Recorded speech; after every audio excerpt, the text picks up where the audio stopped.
Hey guys, what's going on? Today we're doing an update video on the MG, on the ZR, because I've not really touched this car in a long time. I did the strut race about a month and a half, 2 months ago. Since then, not really done anything since, and there's a lot of stuff on this car that I've just not documented at all.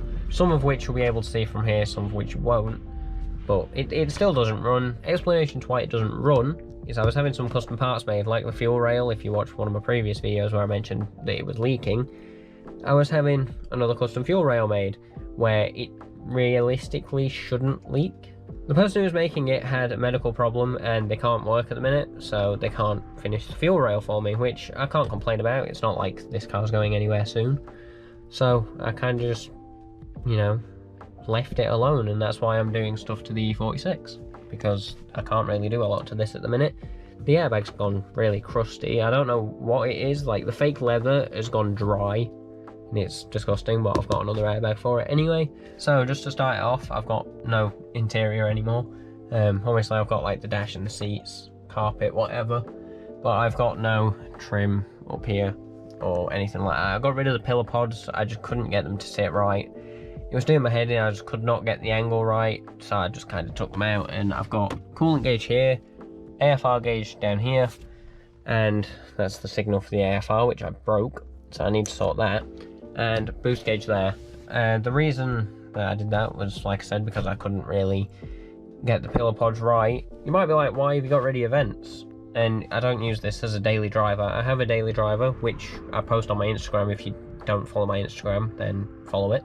But I've got a daily driver, and I also use the BMW, or I did until I broke it.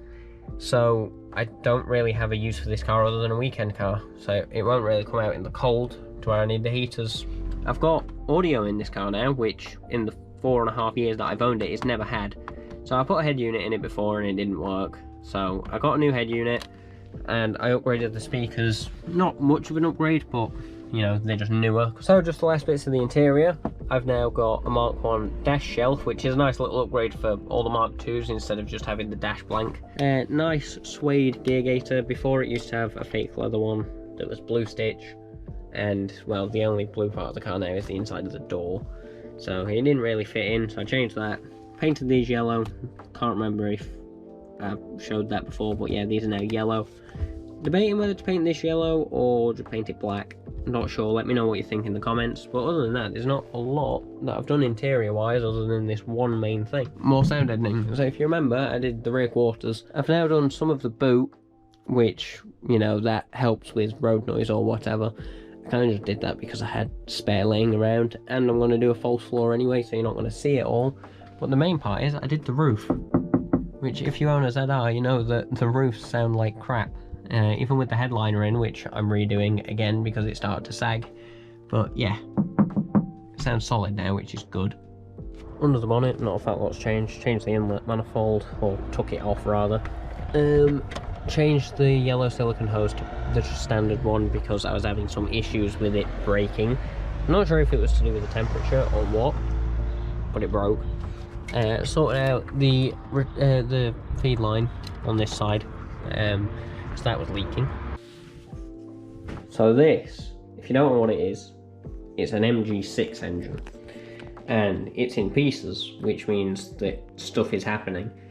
This is one of the reasons that I've not done a lot with the ZR, and you might be like, why are you building another engine when the one that's in it's fine? It's because the one that's in it was the first engine, or first K-series engine I ever built.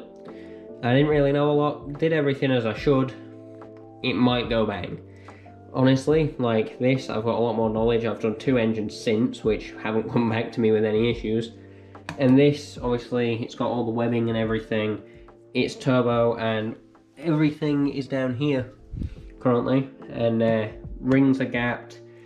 I might be getting ductile liners for it. It doesn't need liner shims because it's better casted and it's made out of a stronger alloy, so the liners don't really sink. I've had this for a while and I've just not done a lot with it, but recently I started building it pretty much for when I need another engine. This one will be ready. I'm looking for a VVC head, which VVC head 2 with a manifold, blah blah blah blah, be able to make 350 horsepower, which is kind of the ballpark what I want for when the ZR is capable of taking that power. At the minute it's just saving for parts, which is stopping the progress on the car really, because like I said, I want to fix the BMW more than just throwing money at this and not really getting anywhere with it.